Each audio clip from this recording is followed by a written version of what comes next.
Lux presents Hollywood.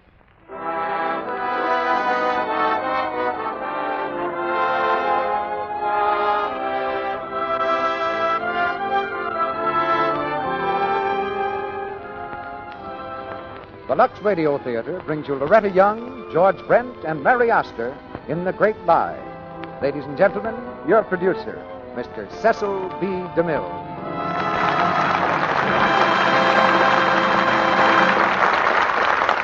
Greetings from Hollywood, ladies and gentlemen.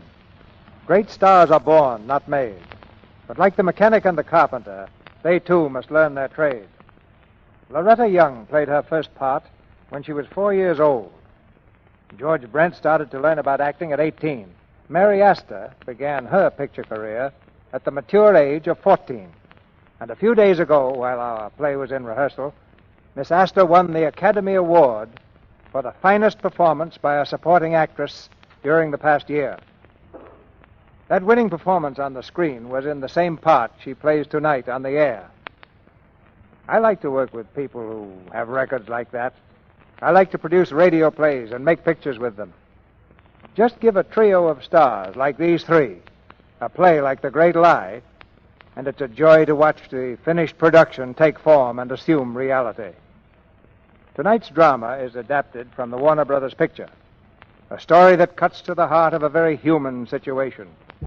Two women in love with the same man. Disaster hangs over the head of one woman, the other holds the strings that can bring it down upon her rival with a crash. It's the eternal triangle, but a brand new design. One that brought picture audiences trooping to the theaters to see The Great Lie. You know, there's something more to making pictures than the artistic side. There's also the all-important business side. And I think one of the finest compliments ever paid to Lux Flakes is that it plays the same role for leading Hollywood studios as it does for you in your home. I was one of Lux's best customers when we were filming Reap the Wild Wind, which involved hundreds of picturesque old Southern costumes. Any wardrobe man can tell you how much money our product saves him annually in prolonging the life and color values of washable costumes, especially when the picture is in Technicolor. And in these exciting days, a housewife must be a combination purchasing agent, cost accountant, and office manager. So it's not surprising that these domestic executives reach the same conclusion as our studio executives. In two well-chosen words, Lux Flakes. And one word curtain begins our play. Here's the first act of The Great Lie, starring Loretta Young as Maggie, George Brent as Pete, and Mary Astor as Sandra.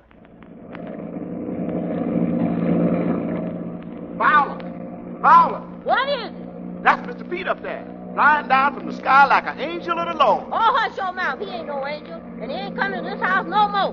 That Mr. Pete devil's on his honeymoon. Out of the blue Maryland sky, an airplane drops to the pasture land beside a rambling old colonial mansion. A man vaults quickly from the cockpit and strides across the field toward the house. He swings over the garden fence and stands looking up toward a window on the second floor.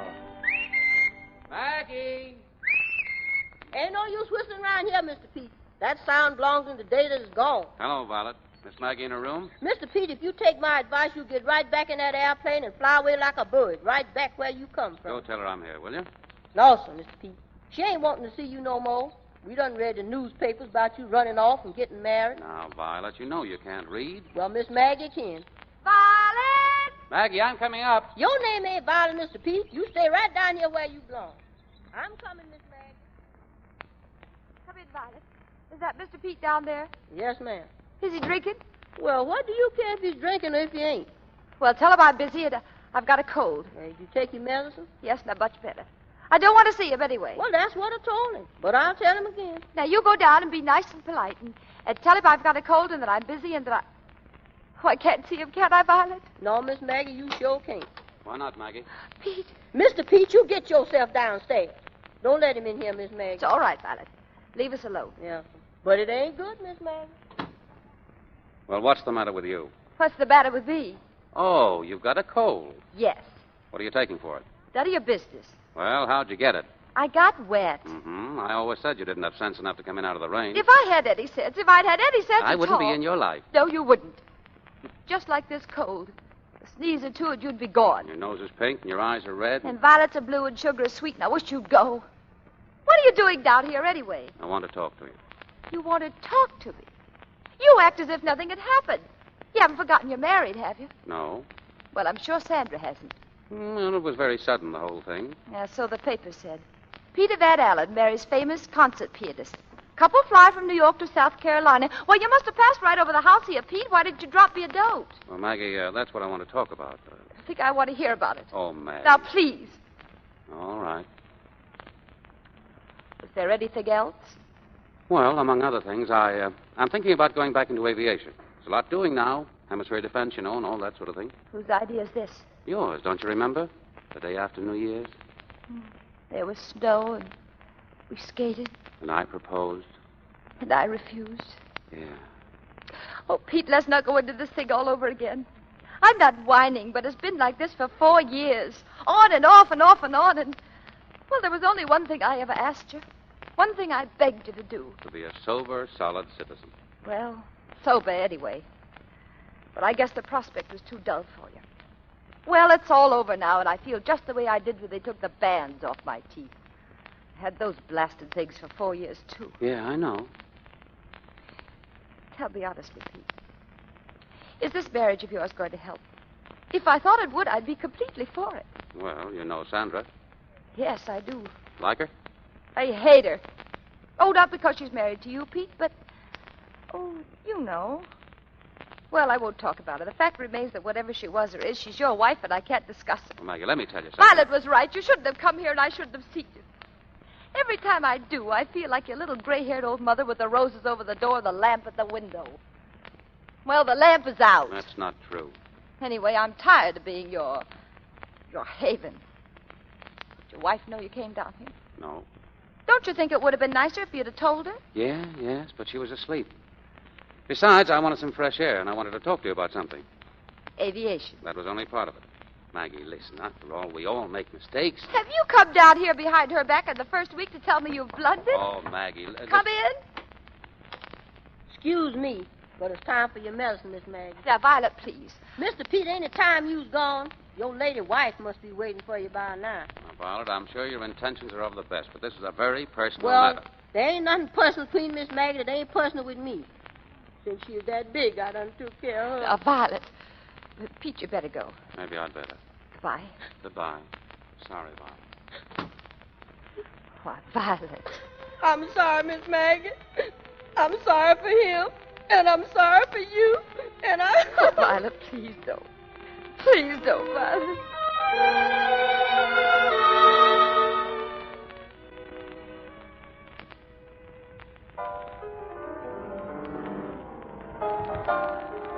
Listen, that's her latest recording. She plays like a man. Look, do you think I could go in and see her? Certainly not. She's listening. She doesn't want to be disturbed Yes, now. but I'm her husband. I'm her manager. No. All right. That's what I get for marrying a genius. Madame Kovak is a genius. Turn that thing off. It's horrible. Josh, that record's horrible. Sandra. We'll have to do it over again. That second side is the worst thing I've ever listened to. Hello, darling. Hello. But, Sandra, it sounded wonderful. Don't argue, Josh. Now run along. Do I get a kiss, darling, or don't I? Sandra, I've got to speak to you. What about the concert Tuesday? How are you going to do it? Of course I am. Now get out. Good. I'll call Hamilton and fill it up. Hello, Pete. You've said that. Where were you all day? You didn't even call. Oh, I went down to see my good lawyer, Jock, and then I flew down to Maryland. Maryland? Whatever for? Fresh air? Did you get it? What? The air. Oh, Pete, you've got to be patient with me. I've been a bachelor so long. You know, one of the most attractive things about you to me has always been that you understood women. Now you're going to try to understand me, aren't you? Look, Sandra, I wonder if you could ease up on this hectic life of yours. You know, come away someplace quietly. Some golf and some walks and some fresh air. Me? Oh, Pete, this is a side of you I've never seen. And by the way, I haven't told you. We'll have to do it again. What? Get married. Are you kidding? No, I'll have to propose, and you'll have to say yes, and then we can be married again. That's what my lawyer wanted to see me about today. But I don't see what was wrong. Well, it seems your divorce from Mr. Stokes won't be final until next Tuesday. Oh, that's ridiculous. It was final when I married you. I'm afraid you're wrong. The decree can't be entered until next Tuesday. You had your dates mixed. Dates bore me. Oh, then we're not actually married. That's it. Did you tell someone in Maryland all this? She must have been very amused. And if there's one thing I adore, it's being laughed at. And by a woman. Of course I haven't told anyone. Well, are you going to propose to me again? Well, I think we should sit down and talk this thing out and see where we're going. Then we can be married again next Tuesday. I'll be playing in Philadelphia Tuesday. Put it off. Pete, is there a doubt in your mind that we could make a go of this? Well, I'm asking you to marry me again. You were much more amusing the first time. Well, I'm sober now.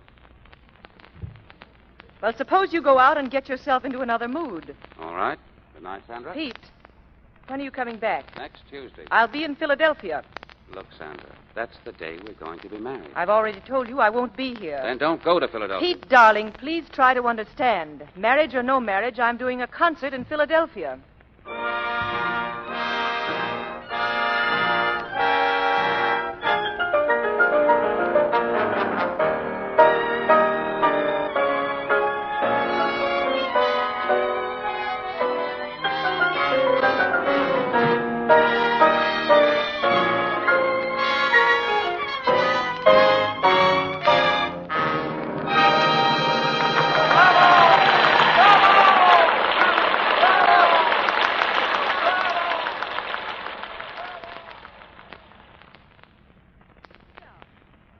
Nice of you to come back and see me, Maggie. Were you out front?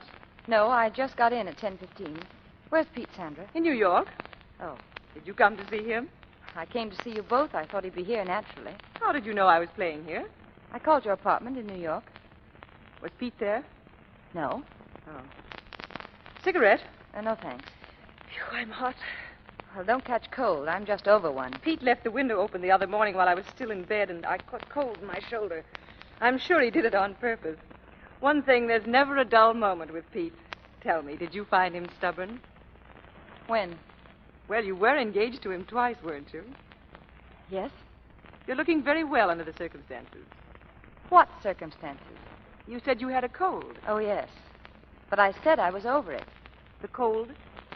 Definitely. Good for you. Now, what do you want me to tell Pete? Well, it's an idea I've had for him for a long time. Well, if you want to write it, I promise not to open the letter if you'll mark it personal from Maggie. I went to Washington to see my Uncle Ted after Pete told me he was going to offer himself to the government. Whatever for? Income tax? Aviation. Didn't he tell you his plan? Not about flying for the government, no. I'm going to keep Pete on the ground. Pete's an expert of maps and navigation. And that, coupled with his flying, makes him just the kind of man the government's going to need. Uncle Ted said all he'd have to do would be to apply for a job. Well, it's very kind of you, Maggie, but I like Pete where he is and as he is. Well, he's your husband. Yes. Now, suppose you go. It was just a thought, Sandra. Oh, and a very sweet one. If I didn't think you meant so well, I'd feel like slapping your face. On that one point, Sandra, we deeply understand each other. Well, I guess I can go home now. Yes. Don't miss your little train, Maggie. Good night.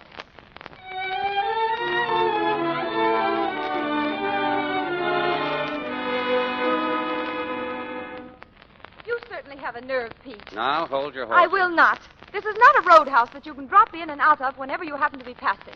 I don't want you here. Go back to your wife. Don't be a fool. And don't touch me, Now, let's please. not have a brawl. At least you might have the good manners to listen to what I have to say. Even a prisoner has a chance to speak before he's sentenced. Oh, you sound like a book and a very cheap one. I did love you more than anything else in the world, and it does hurt. Now, what could you possibly say that would alter that? Do you suppose I came down here if I didn't have something to say? Oh, what about your wife? Sandra? Well, Sandra was not properly divorced from our predecessor, Mr. Stokes, when it was thought that we were properly married. And the necessity for a second and sober marriage ceremony was explained to me by my lawyer, Jock Thompson, last Wednesday when I came down here to see you. You didn't tell me that. Well, I wanted to tell you, but I had a clear duty ahead of me. I went back to New York and explained the situation to Sandra. I asked her to marry me when her divorce papers were final. That was yesterday, Tuesday. But she preferred to go to Philadelphia and perform on her piano. So I waited in New York until midnight, and then by every stroke of my conscience, I was free. Oh, Peter. And I'm free right now. Maggie, you're not going to turn me down again, are you? Oh, darling. Darling, do I look crazy?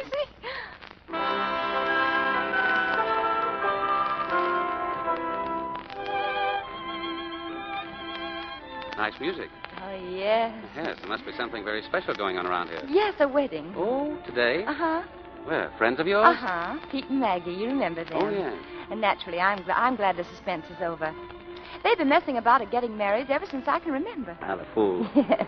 Was it a nice wedding? Oh, the usual thing. Do you, I do, kiss the bride, have some cake. That's a good idea. What? Kiss the bride. Darling. Pete, I can hear your heart beating. Oh, don't be silly. That's my watch. Well, it's getting late. I really should be on my way. Oh, dear, so should I. I'm on my honeymoon, you know. So you are. Having a lovely time, darling? Lovely so far. Darling, we have been such fools. Think of all the time we've lost. All those precious hours we could have been together. We've just thrown those hours away, Pete. Yeah? 4 years of them. Well, don't let's think of them now. Hold me, darling. And make me forget there was ever a moment when I wasn't close to you.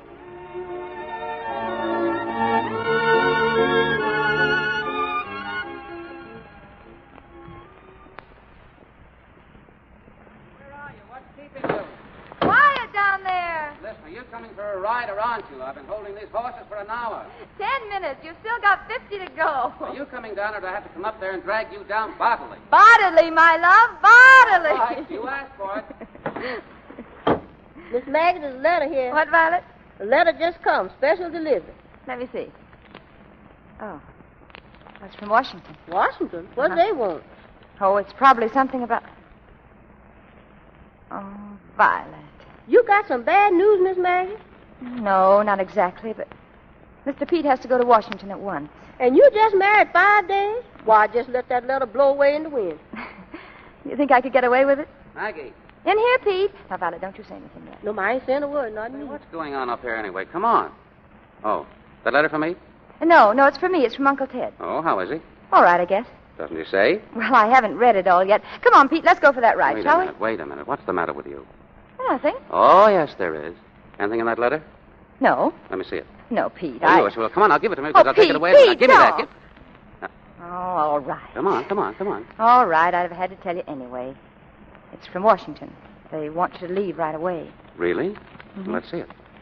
Well, Uncle Ted says, if Peter is really serious, I advise that he lose no time in coming here. And then he goes on to say that Aunt Ada's in New York now and that... Pete, I have a wonderful idea. You fly to Washington. I'll go on to New York and stay with Aunt Ada. You see your man in Washington, and then come on up to New York, and we'll have a spree. What do you say? Well, that's great. But you were going to lie to me, weren't you? Yes. Mm-hmm. You were going to hold out on me. Oh, darling, I know you've got to go, but I hate it. No. We made a bargain, didn't we? I know we did, but I'm going to miss you so, darling. Oh, Maggie, you smell of hay and horses and sunshine. Gee, what lovely kids you're going to have. Oh, darling.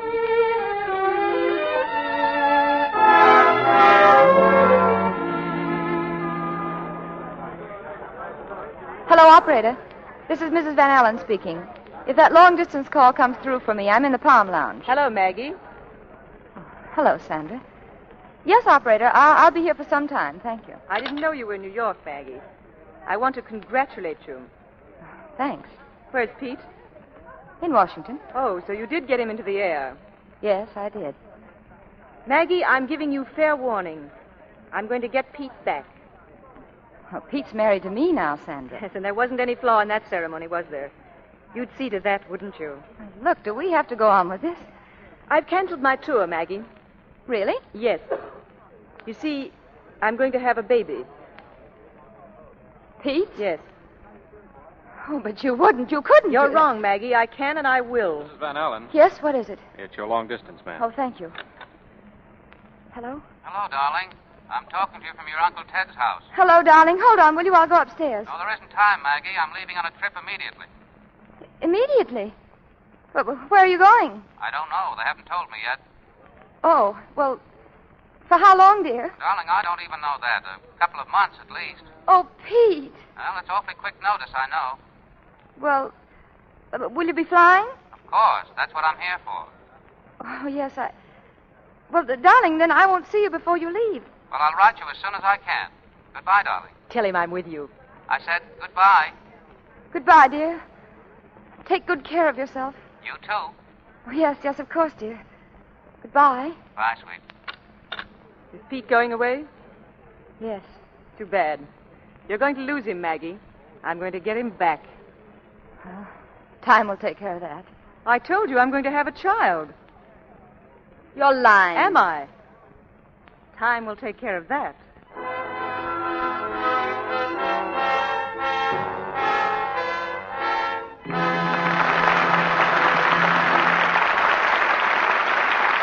Mr. DeMille presents Act Two of The Great Lie, starring Loretta Young, George Brent, and Mary Astor, in just a moment.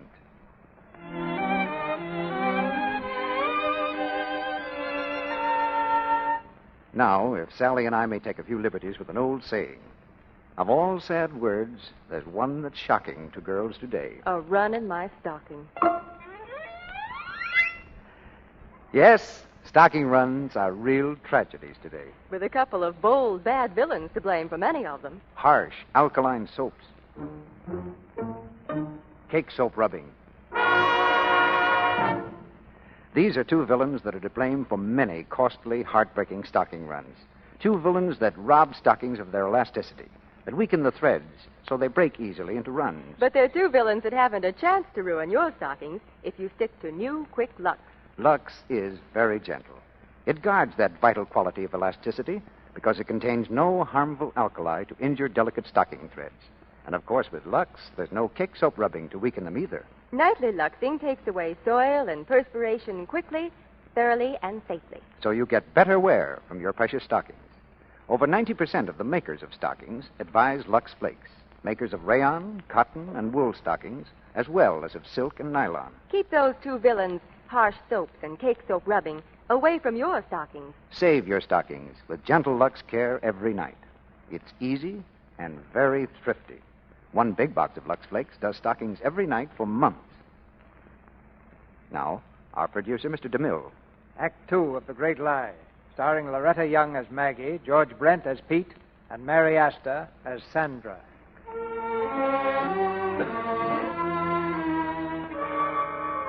For weeks, nothing has been heard of Pete, until at last, to an office in Washington, comes a confidential message. Confidential, not to be released. Peter Van Allen plane forced down. Search party leaving for interior tonight.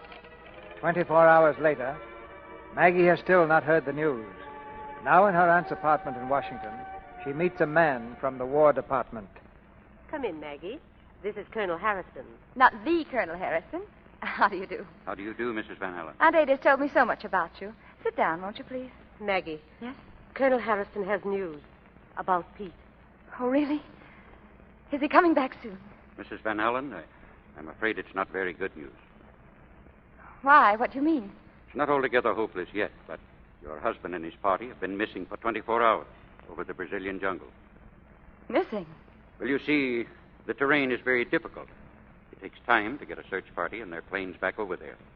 None of them have been able to make a landing yet. So far as we know, the only point they could land is 40 miles from where they last heard from the plane.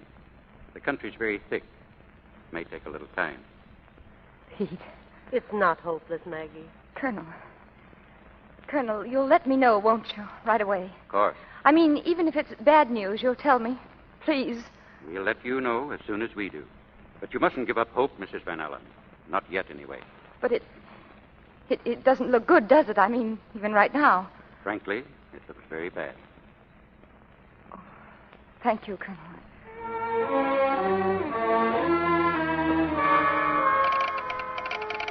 Last search party returned tonight. No sign of plane or flyers. Search abandoned.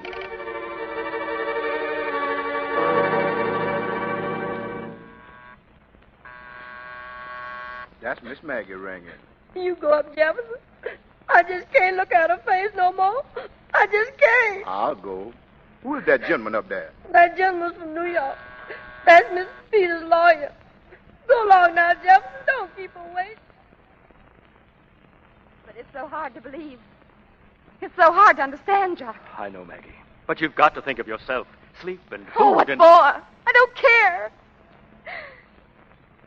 You You know, all those weeks he was missing, I kept hearing him come across in that silly little plane of his.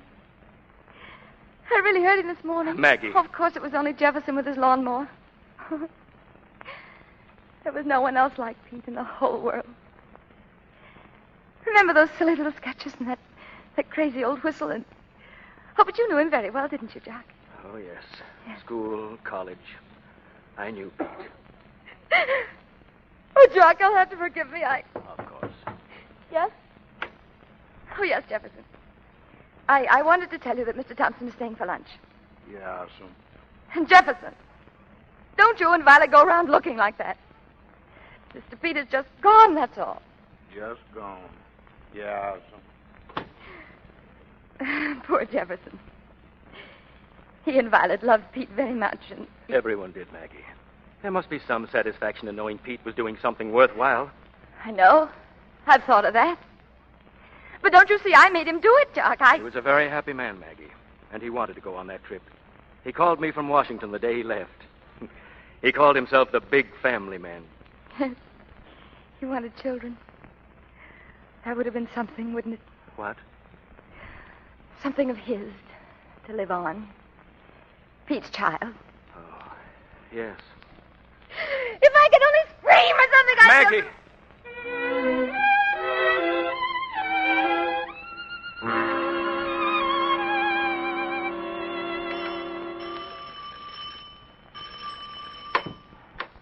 Yes? Is Miss Kovak in, please? I'm Mrs. Van Allen. Oh, no, she isn't. I've been calling on the phone since yesterday. May I wait, please? I'm afraid it won't do any good. You mean she won't see me, is that it? Who is it, Bertha? Oh. I'd like to speak to you, Sandra. Oh, I'm sorry, Miss Kovak. It's all right. Come in, Maggie. I haven't been seeing anybody these last few days. Sit down. Sandra, were you lying when you told me you might be going to have a child? Pete's child. Oh, does that matter now? If it's true, it does. Sandra, do you remember telling me in Philadelphia that if I wished to leave Pete a letter and marked it personal, he'd receive it unopened? Well, here's a letter from you to Pete marked personal, and it is unopened. In that letter, you told him you were going to have a child, didn't you? Yes, I did. Sandra, be honest with yourself. You only wanted that child when you thought you could get Pete back. Well, now Pete's dead. Sandra, I came here to ask you for that child. What? I was married to Pete. I could give him Pete's name. I could give him everything that Pete could have given him had he lived. Get out of here. Get out! Oh, I know you hate me. Why shouldn't you? We both love the same man. So you do believe I loved him? Oh, yes. I believe that was the one decent thing about you, Sandra. Your feeling for Pete. I can't think of him as gone. He loved life so much. He left us two things in this world. I have his money, and you might have his child. You're extravagant. You're a woman of the world, a public figure. Your piano and your success, they won't go on forever. And after all, none of us gets younger. Let me ensure your future, and you ensure mine. Your future? His child. That could be my future. And I'd make you secure financially. Money? Yes. Oh, it's so completely mad. Think, Sandra. Oh, no, think. I couldn't do it now. It's different. I'd be alone. I'd be afraid. Oh, but you needn't be. I won't leave you for an instant. You? Sandra, let's call a truce. Oh, what? A truce until it's over. Now, you haven't told anyone else. Oh, no, of course not. We'll go away together secretly, out to Arizona. You can have your baby there. No one will know. Sandra, they'll never know.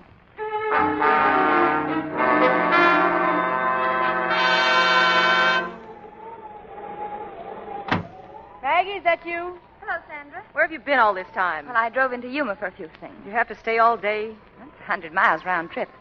Here's some things for you. Cologne, talc, bath salt. It's lilac I couldn't get gardenia. In that big box. Oh, things we'll need later. What things? Stuff the doctor ordered. Oh. Did you bring my sleeping tablets? No. Forget them? No. Well, why? I asked the doctor. What did he say? He said no. Well, you couldn't have told him how badly I was sleeping. I told him how badly I was, and he demanded it. But I have to keep my eyes on you. You're an expert at that. Where's the match? What for? I want a cigarette. Sandra, how many is that you smoked today? My third since lunch. Well, there are only 7 left, and this pack holds 20. All right. I smoked 12 cigarettes since lunch, and if you really want to know, I had 6 this morning. I knew that. Spying on me. Well, I have to. Why? Because, Sandra, you're such a liar. Well, you smoke your head off. Oh, sure, but that's me. I'm not special. Come on now, why don't we take a walk? Oh, it's too cold. Well, you wear your fur coat. That's a good idea. I'll wear my new mink cape. There might be a photographer from fashion waiting to snap me as I step over a cactus.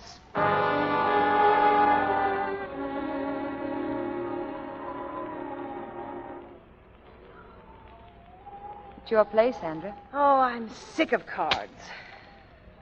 Listen to that wind. Sandra. This will probably turn into a cyclone. One of those tornadoes you read about in the newspapers and blow us all away. Come on, Sandra. We've got time for one more game. Can't you do something about that lamp? It's choking me. It's a pity you couldn't have found a place with electric light. Well, I could have, but I'd also have found newspaper reporters. If you want privacy, you have to pay for it. I want another cigarette. All right. Why don't you tell me I've smoked enough tonight? Well, it'll take your mind off the weather. Go ahead. That's right. Be patient with me. I'm a spoiled child, an imbecile to be humored. Maggie the martyr, you make me sick. Come on, Sandra, let's play. I've had enough of this. I'm fed up with the whole business. I'm going to get out of here. Sandra, no. Let me go. You can't keep me here. I won't stay. Don't let yourself go like this. Sandra, it's not good for I'm you. going outside and start that car and get out of here. Sandra, be careful of that lamp. You'll set the house on fire. Oh, I will. That'll be fine. That'll settle everything. Sandra, come here. Let me go. You burned me. You burned my hand. Stop it, you hear me? Do I have to slap you? Sandra!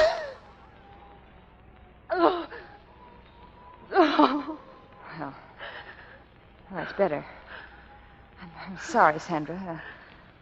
Come on now. Let's go on with the game, huh?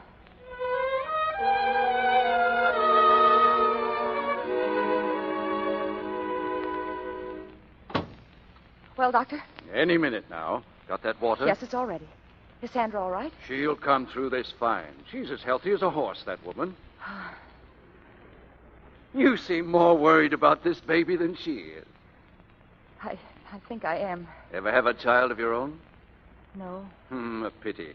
Just the sort of woman who should have him. Oh, well, you'll have plenty of time. I suppose so. It spells life with capital letters. A woman without a child is like a man without an arm, the right arm.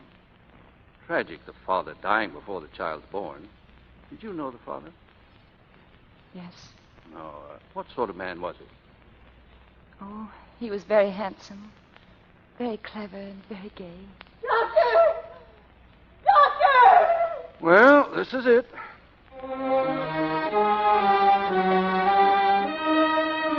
There he is, safe and sound. A fine boy, Miss Maggie. Oh, Pete. Pete, my beloved.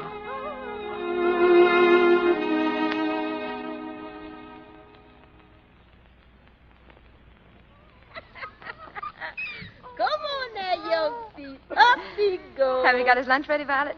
Oh, yes, I'm all ready, Miss Maggie. And don't he know it? You know, we've had a long conversation about that. Violet, I was thinking. Yeah. Mr. Pete went to college at Yale. I suppose he'd like young Pete to go there, too. Oh, yes, Miss Maggie. But shall I go up and pack his things now or in the morning be soon enough? He's sure gonna look mighty funny up at that Yale College without no teeth. Miss Maggie, Yes? your Ada's automobile just come through the gate. Aunt Ada. Oh, I didn't know she was coming. Here, you better feed him, Violet. Yes. Come on, young Pete. Jefferson, there's the telephone. Answer it. Yes, sir. I was coming telephone. Maggie, where are you? Aunt Ada, I'm in here. Where did you spring from? Washington. I came like the wind. How are you, Maggie? I never felt better. Maggie, I want to talk to you. What's the matter? I hardly know how to begin. Oh, darling, you're trembling. What is it? Miss Maggie, Yes, Jefferson? you want it on the telephone. It's a telegram. All right. Come on out here, Aunt Ada. Listen, that's what I wanted to see you about. Aunt Ada, wait, will you? Maggie. Hello? Yes, this is Mrs. Van Allen. From where? Fine Pete. Maggie, your Uncle Ted was down in a place called Manea. Darling, please. Go ahead. Yes. Could not wait. Telephone connection. Yes. On my way. Your uncle telephoned me early this morning. He Aunt said Ada, I can't hear. Go ahead. Yes, arrived Cartersville about 10 Thursday. Love, Pete. Thank you. Arrive Cartersville. About 10 Thursday. Pete and another man have been found. Why didn't you tell me?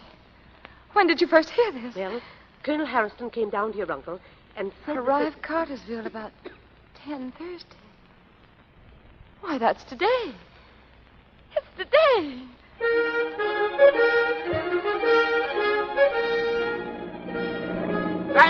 That's Mr. Pete coming down from the sky like an angel of the Lord. Johnson, you go right in and call that airplane coach. Tell Miss Maggie he's coming straight here. Hurry up!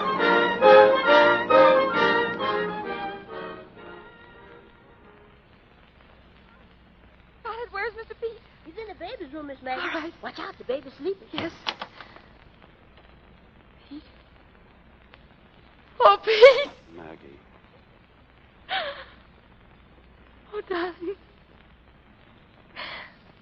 Darling, I went to the airport. No, I came right here. I couldn't wait. Oh, Pete. Did you see him? Yes, I've just been getting acquainted. Oh, he's asleep. I wanted you to see him when he was awake. What's his name, Maggie? We call him Young Pete. Do you like him? Oh, he's lovely. Darling, you look ill. Oh, no. I'm all right. Are you really? Of course. Oh, do you think I've changed? Oh, yes, the gray hair. A sober, solid citizen, remember? Yes. Maggie, you haven't changed at all. Haven't I? Oh, darling, nothing was the same without you, Pete. Nothing. You know, this young fella here, he's like me. Yes, he is. How old is he? Well, he's 3 months and 4 days exactly. Our son. He was all I had of you, Pete. Except so often I had the feeling you were here laughing at me and chasing me and running around in that silly little plane. I'm really here now, darling. Yes. Here with you and our son. You know, I always said you'd have beautiful children. Darling, Yes, Maggie. What's the matter? No, nothing. You're home. That's all I want to think about, darling. You've come home.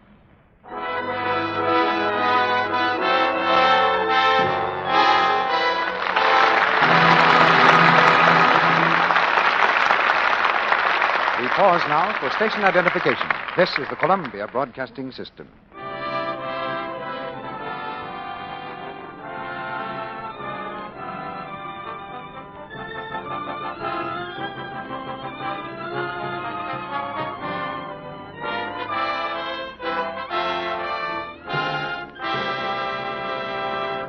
After a brief intermission, Mr. DeMille will bring us Act 3 of The Great Lie, starring Loretta Young, George Brent, and Mary Astor. In our mail the other morning came an interesting letter from a lady in Spokane, Washington. It's my first fan letter, she writes, and it's a very nice letter indeed. A gracious thank you for the Lux Radio Theatre and for Lux Flakes. She tells us this story. One day a neighbor dropped in while she was getting ready to wash the lunch dishes. Now, don't stop your work, my dear. Let me help. Oh, an offer like that's too good to refuse. Here's a dish towel. Goodness, Ruth. Do you use Lux for the dishes? Wish I could afford to. Afford to? Don't you know how thrifty Lux is? Look how those suds bubble up. And I only use a few flakes. There's nothing kinder to your hands than Lux, I know. And a little goes so far. Why, I use Lux for most of my washing as well as the dishes. And this box has lasted a long time, too. Well, maybe I'll try it out myself. The letter continues. The other day I was at my neighbor's house when she gave her grocery order. At the top of her list was Lux Flakes. Most women do know how gentle and pure Lux Flakes are.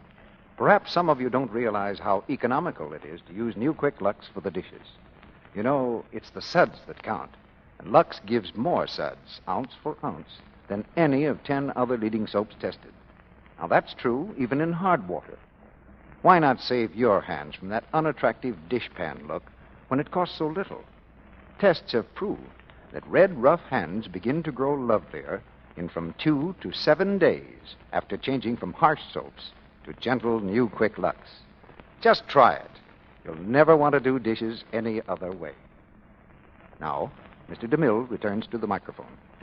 Act 3 of The Great Lie, starring Loretta Young, George Brent, and Mary Astor.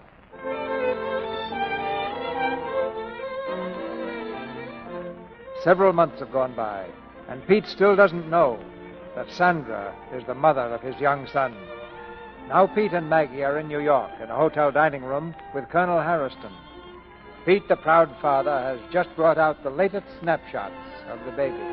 I have dozens of these, Colonel, and if you really enjoy looking at them, I could send you about 50 to Washington. He'll send you 150 if you want. A fine boy, Pete. Fine. Pete, darling. Sandra, well, hello. Oh, it's good to see you. Hello, Maggie. Well, what does one say to a ghost? Well, just hello, I guess. I couldn't believe it when I heard you were alive. It was in Australia just before a concert. I drank a bottle of champagne and played Chopin's funeral march in swing time. Have a drink? No, thanks. Oh, I'm sorry. Colonel Harrison, Miss Kovak. How do you do? How do you do? Staying in town long? No, we're going home tomorrow. Oh, running away so soon? Well, we've been here a week, and I miss the country. That's what she says, but don't believe her. She's going back to her boy. Oh, I've got something to show you. Yes, Sandra? Oh, pictures. That's the son and heir. What do you think of it? Why, he's so big. He's 31 inches tall, weighs 29 pounds, has 8 teeth, and he bites. Oh, he's lovely. And here's one taken with his mother. I think he looks like Maggie, but you will have it that he looks like me. He is like you. Don't you think so, Maggie? Yes, I do. Oh, but he has Maggie's smile. Perhaps. I don't know much about babies. Maggie, that must have been quite a moment when you told Pete about the baby. I'd like to have been there. Pete, we better run. We're catching the early train tomorrow. You have to go so soon. Well, anyway, it was wonderful to see you, Pete, and I think your son is grand. Only Maggie could have a baby like that. Of course. I think he'd be a perfect baby, no matter who his mother was. Good night, Sandra. Good night.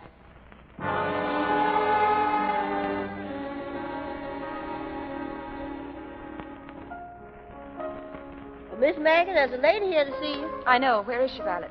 Inside there in the living room. Go tell Mr. Pete, please. Yes. Hello, Maggie. Well, here I am. Yes, I was expecting you. Going to ask me to stay? No. You'd better. What do you want, Sandra? Can't even guess, can you?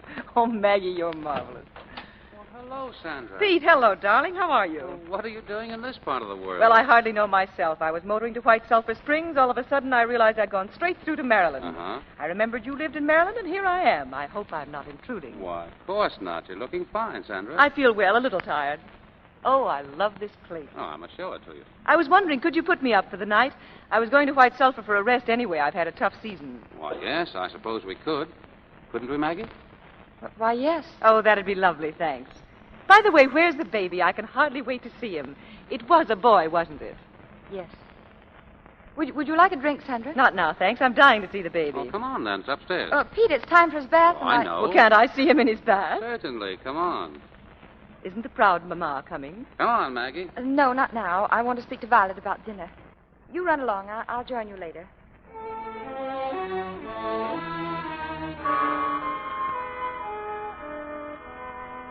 Maggie, it's almost 7 o'clock. I'm coming. She'll be right down, Sandra. What's the matter? Headache? Didn't say anything about it. Here she is. Hello, Maggie. Sorry I'm late. Cocktail, dear, we're way ahead of you. We've had 3. 3? Oh, Maggie, that wifely tone. Do you count his cigarettes, too? Doctor's orders. Doctor's orders. How familiar that sounds. Would you believe it? Once I was under doctor's orders. You? Yes, I had to count my cigarettes, my drinks, and my calories. And what's more, I had a little dragon watching over me every minute to see that I did it. Didn't seem to do you any harm. No, I've never seen you look better. Come on, have another one. Oh, I shouldn't. But how I love to do things I shouldn't. To my hostess, Maggie, my dear, may you always be as happy as you are now. Thank you. Dinner served, Miss Maggie. Good. Come on, Sandra. Dinner. Oh, the air down here has really given me an appetite. You always were a great traveler, Sandra. You'd love Australia, Pete. It's a great man's country. Earthy and exciting. Reminds me of our own West. You know, Arizona. Arizona? Why, that's where young Pete was born. Oh, really, Maggie? Yes, on a little ranch. Not here in the ancestral home? No. Well, that's when I was missing. Pretty grim for Maggie. No wonder she wanted to get away from people. Mr. Pete. Yes? You wanted on the telephone, sir. Long distance. Oh, excuse me. Jefferson, we'll have our coffee in the drawing room. Yes. I'll take my brandy with me if you don't mind. Oh, I love this room, Maggie. It's very like you.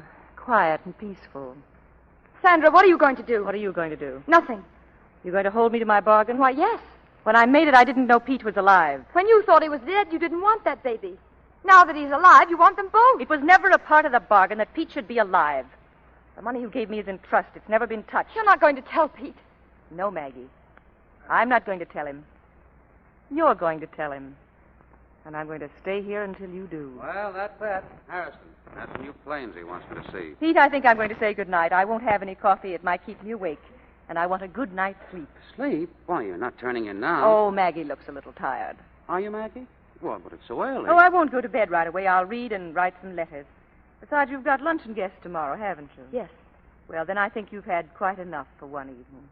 Good night, and try and get some rest. Good night, Sandra. I'll come up with you. Oh, don't bother, Maggie. I can find my way. Good night. Good night. Coffee, dear? What's going on between you two? Nothing. Well, something must have happened.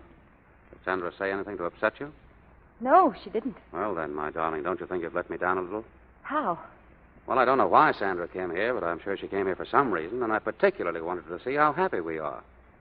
We are happy, aren't we? Oh, of course, darling. Well, then don't you think you might have taken some other way of showing it? You hardly ate and you hardly spoke. Anyone would think that I beat you in private. I'm sorry. Oh, Maggie, there's something between us tonight. I don't know what it is, but it's like flying in a fog. I can't seem to get my bearings, and I don't like it. We've always told each other everything, haven't we? Yes. That's been the great thing. No secrets. Always honest with each other, haven't we? Yes. Well, then, don't you think you can tell me what's making you unhappy? Maggie, I think I know what it is. It's Sandra. Her being here has upset you, hasn't it? And you think that, well, that I still find her attractive, don't you? Do you? I'd be lying if I told you anything else. Any man would find Sandra attractive. Perhaps even a little exciting. But don't you see, Maggie, I'm not just any man now. I'm your husband, the father of young Pete, and believe me, that makes a whale of a difference. You and young Pete. You'd have to be a man to know what that means, but it's the tops.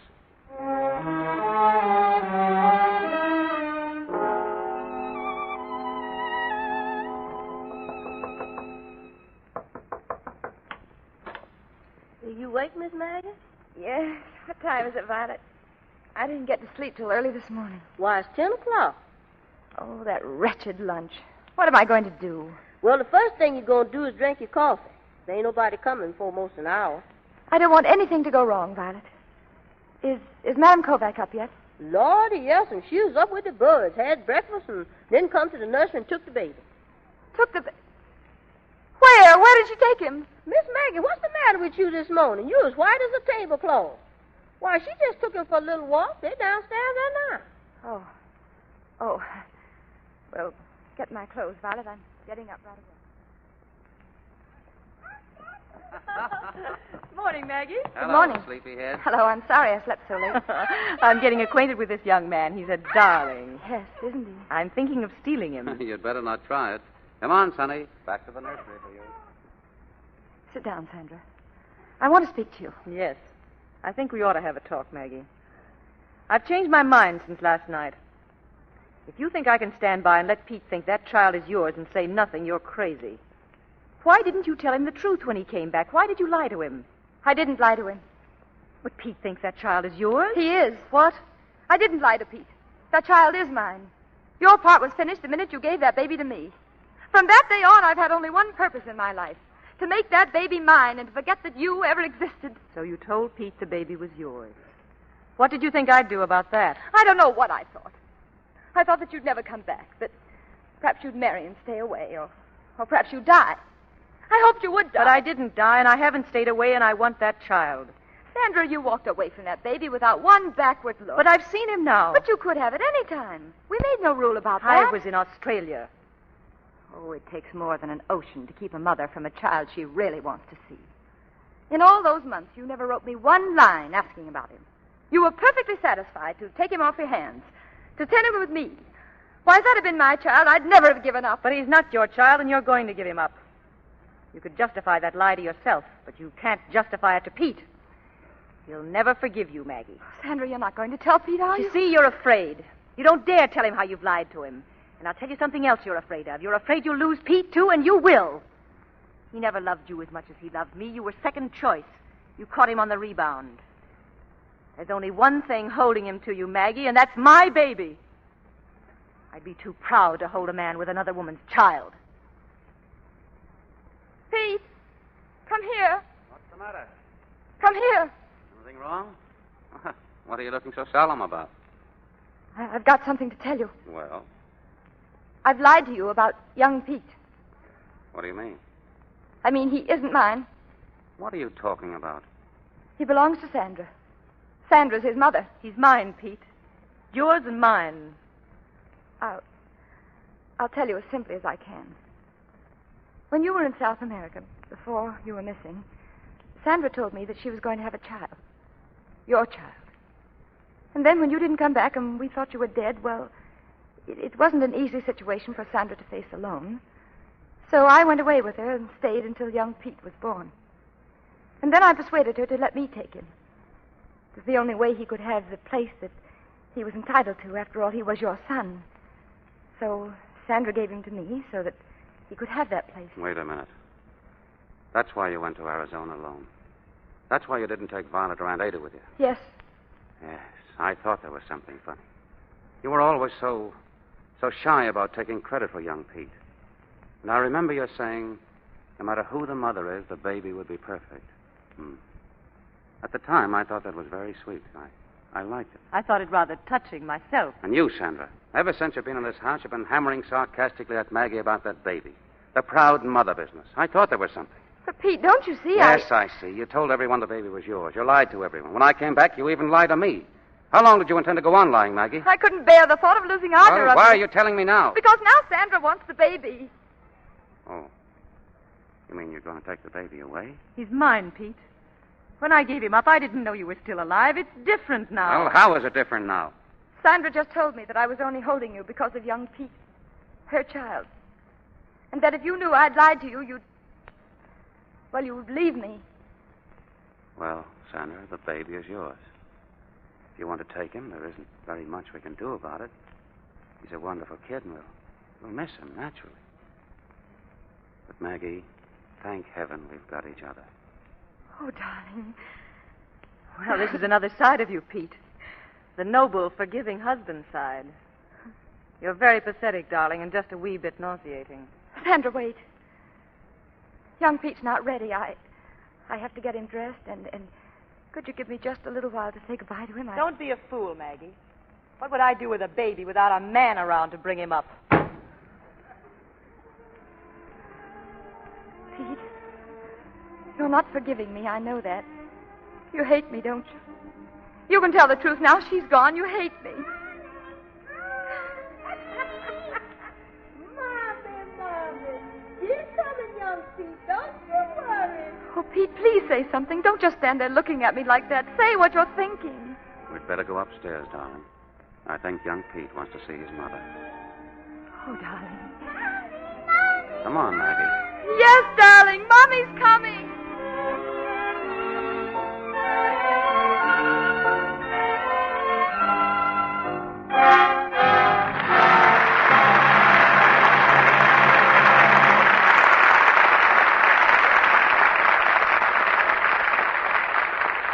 In just a moment, Mr. DeMille will bring our stars back to the microphone for their curtain calls. Now, here's our fashion reporter, Libby Collins, with a prescription for a spring tonic. This one's fun to take, too.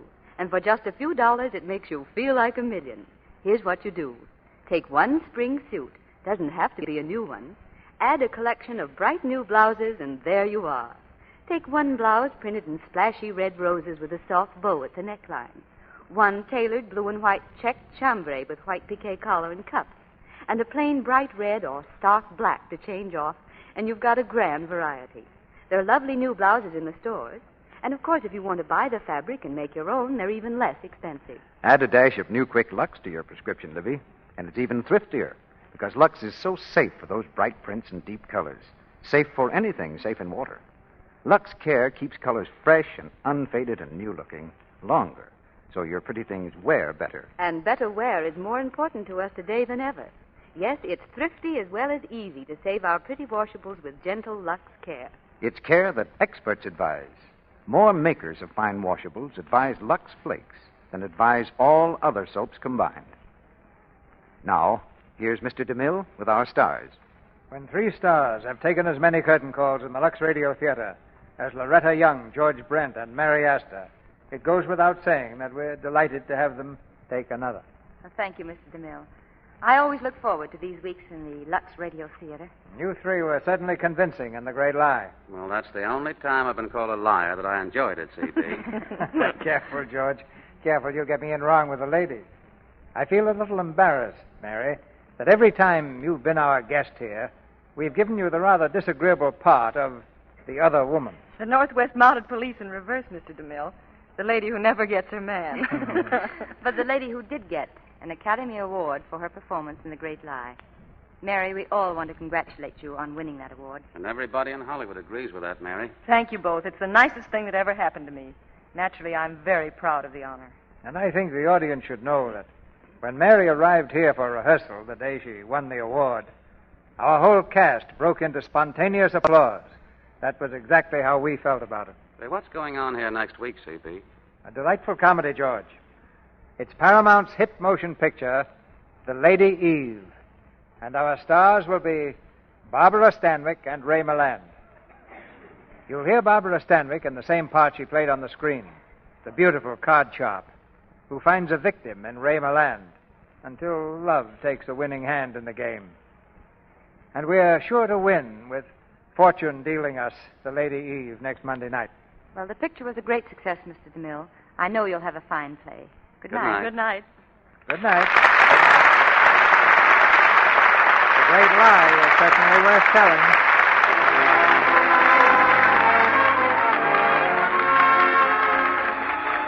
Our sponsors, the makers of Lux Flakes, join me in inviting you to be with us again next Monday night when the Lux Radio Theatre presents Barbara Stanwyck and Ray Milland in The Lady Eve. This is Cecil B. DeMille saying good night to you from Hollywood.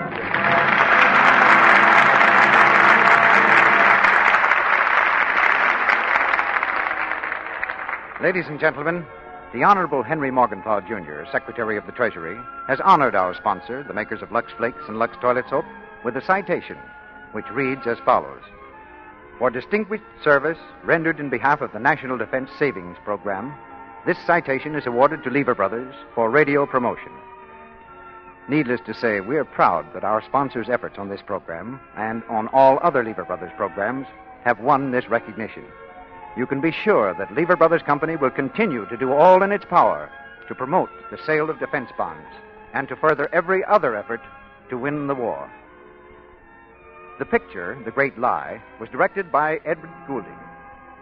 Loretta Young is currently seen on the screen in the Columbia picture Bedtime Story.